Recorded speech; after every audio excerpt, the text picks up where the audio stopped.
Bonjour à tous et bienvenue à Taïwan.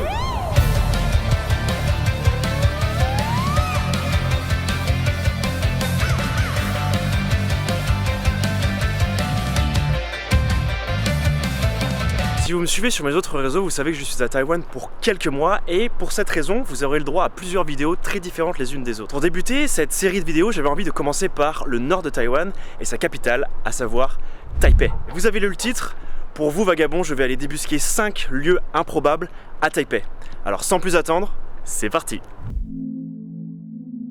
Pour notre premier lieu improbable, nous nous dirigeons vers le nord dans le nouveau Taipei à 1h30 du centre-ville. Nous sommes sur la côte, dans le quartier de Wanli.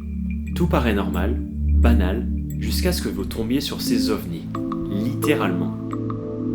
Bon, je pense que c'est officiellement mon premier urbex et je vous avoue, je suis un peu stressé. J'ai le cœur qui bat fort. Oula, je crois avoir entendu un bruit. Parce que je viens de voir un panneau où c'était marqué interdit de photographier, interdit de filmer.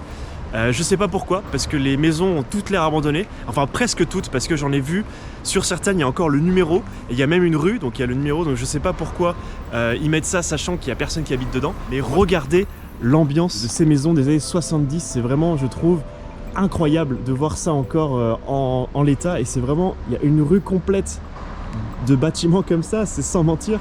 Celle-là, c'est celle qui me fait le plus penser à un ovni, c'est celle le plus extraterrestre. Ces bizarreries préfabriquées en plastique que vous apercevez ont été pensées à l'origine pour être intégrées dans une grosse station balnéaire. Elles ont été conçues par l'architecte et designer finlandais Matti Suronen dans les années 70.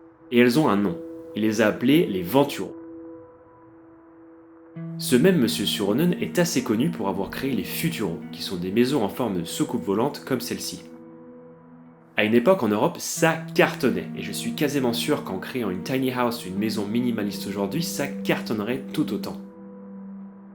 Quand on se penche sur l'intérieur, on peut deviner le salon, la cuisine, la chambre et la salle de bain. Ce qui est assez exceptionnel avec ce parc, en plus d'être des maisons venues du futur, c'est qu'il existerait moins de 10 vrais Venturo dans le monde, mais il y en a plus de 10 dans ce seul parc. C'est là qu'intervient le mystère. Ces habitations ne semblent pas avoir été approuvées par Suronen lui-même, et il ne semble pas y avoir d'informations accessibles au public sur leurs origines, ni même sur la date exacte de leur construction. Le mystère restera donc entier. Retournons maintenant à l'intérieur de la ville de Taipei pour découvrir une construction qui est cette fois plus humaine, mais qui possède une histoire tout aussi intéressante. Le village qui se dresse derrière moi, ou plutôt cet encastrement de bâtiments les uns sur les autres, s'appelle Treasure Hill, la colline au trésor. Le nom aurait pu être donné par des pirates chinois qui auraient enterré leur trésor ici, mais malheureusement pour ma créativité, c'est autre chose. Le village a été construit dans les années 40 par des soldats qui ont fui à Taïwan avec un certain Chiang Kai-shek. Chiang Kai-shek, en bref, c'est un des bonhommes qui a participé à la création des prémices de Taïwan. Il a combattu pendant une grande partie de sa vie le parti communiste chinois avec à sa tête Mao Zedong. Je vous épargne une grande partie de cette histoire bien compliquée, mais en 1949, Chiang Kai-shek et son armée fuient vers Taïwan. Avec eux, plus d'1 million de Chinois du continent débarquent sur l'île, espérant y reconstruire leur nation perdue. Pour la loi martiale, le pouvoir de Kuomintang est dur, et la population locale doit s'adapter à ces nouveaux venus. Mais avec le temps, une nouvelle identité se forge.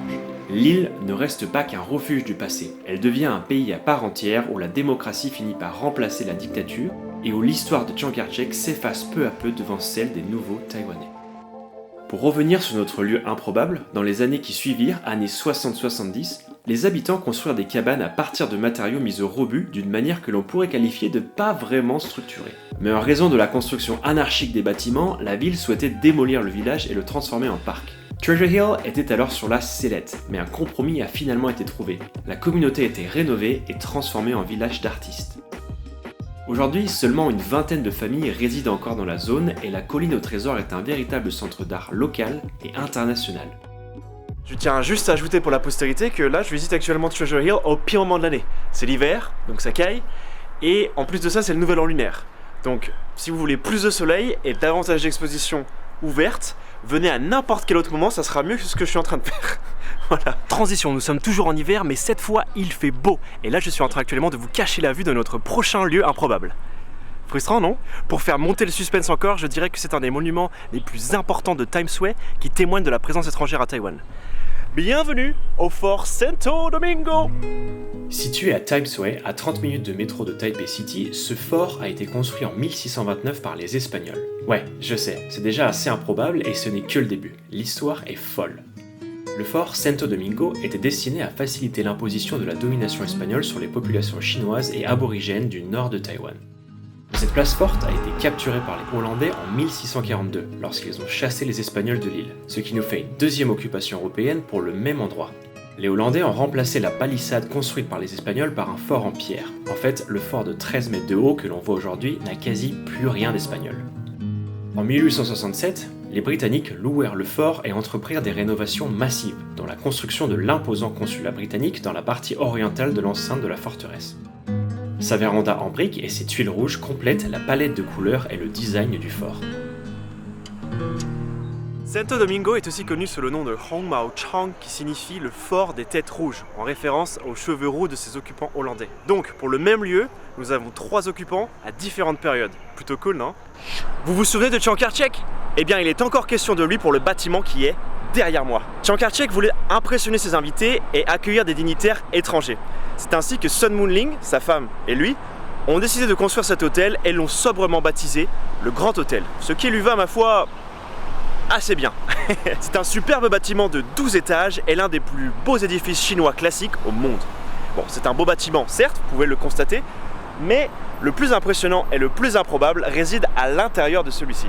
Sous l'imposant édifice du Grand Hôtel de Taipei, symbole majestueux de l'architecture chinoise, se cachent des secrets longtemps enfouis. Construit en 1970, à une époque où les tensions de la guerre froide faisaient craindre une attaque chinoise, un réseau de tunnels secrets fut aménagé pour assurer l'évacuation d'urgence du président Chiang Kai-shek et de ses invités de marque. Ces passages, restés inconnus même du personnel de l'hôtel, furent redécouverts en 1995 après un incendie dévastateur. Le tunnel occidental long de 87 mètres serpente sous l'hôtel conçu pour déjouer d'éventuels assaillants. Une particularité intrigante de ces tunnels est un toboggan de 20 mètres ajouté spécifiquement pour Chiang Kai-shek alors âgé et en déclin de santé. Ce dispositif permettait une évacuation rapide assistée par ses gardes du corps. Depuis 2019, ces tunnels ne résonnent plus des pas pressés d'un chef d'État en fuite, mais de ceux des curieux venus toucher du doigt une histoire presque oubliée. Une histoire où le passé, au lieu de s'effacer, se cache juste sous nos pieds, attendant d'être redécouvert. Avant de terminer cette vidéo, j'aimerais vous emmener dans un lieu bonus, un 6e lieu. Si vous êtes déjà allé à Taïwan ou si vous avez déjà entendu parler de Taïwan, vous savez que pour les Taïwanais, la nourriture, la bouffe, c'est super important. Donc c'est pour ça que je ne pouvais pas ne pas aller dans un restaurant à la fin de cette vidéo. D'ailleurs, il y aura une vidéo dédiée sur la nourriture et sur les choses bizarres que les Taïwanais peuvent manger. Mais en attendant, je vous emmène dans un restaurant qui s'appelle Modern Toilet. Et je vais vous montrer juste la façade et ensuite on va aller à l'intérieur, vous allez voir à quel point c'est bizarre.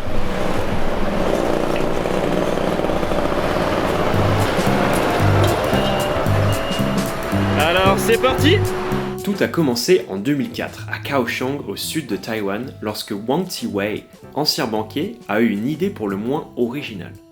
Inspiré par un robot amateur de caca tourbillonnant sur un bâton du manga japonais Dr. Slump, il décide de vendre des glaces au chocolat en forme de tourbillon servis dans des mini toilettes en papier. Le succès est immédiat. Wang transforme ce concept en un restaurant à thème, le Modern Toilet Restaurant. Les clients y sont assis sur de véritables toilettes non fonctionnelles, les plats sont servis dans des récipients en forme de cuvette, de WC miniatures et les boissons dans des urinoirs miniatures que l'on peut emporter en souvenir. J'y ai mangé avec des amis et les plats que vous voyez maintenant sont en fait assez simples et plutôt d'inspiration occidentale. Pâte carbonara, gratiné de pâtes servies avec de la salade fraîche et une panna cotta en forme d'œuf servie dans une baignoire pour le dessert. Ils étaient en rupture de stock de Swirly Poop, mais j'ai pu aller dans les toilettes du Modern Toilet.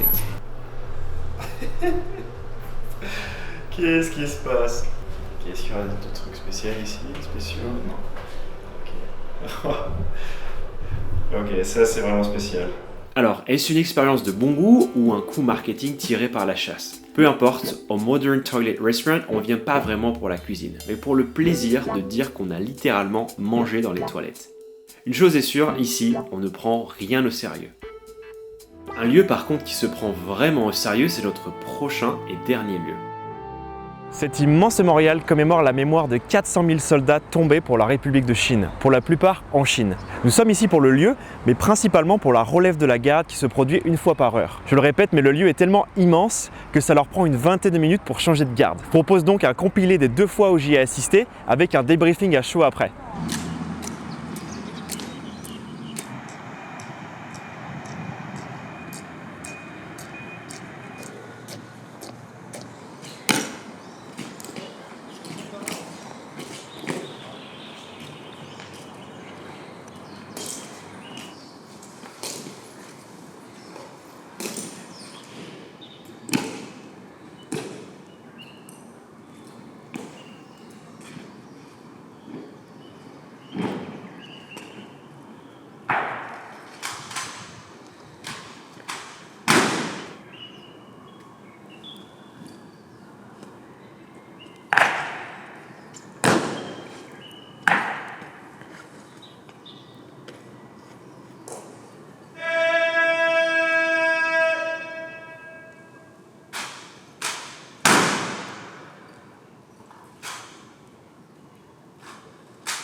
Voilà, assez impressionnant, non? Surtout leur extension des bras et des jambes qui pour moi est assez folle, et aussi pour mémoriser tout ce qu'ils ont mémorisé.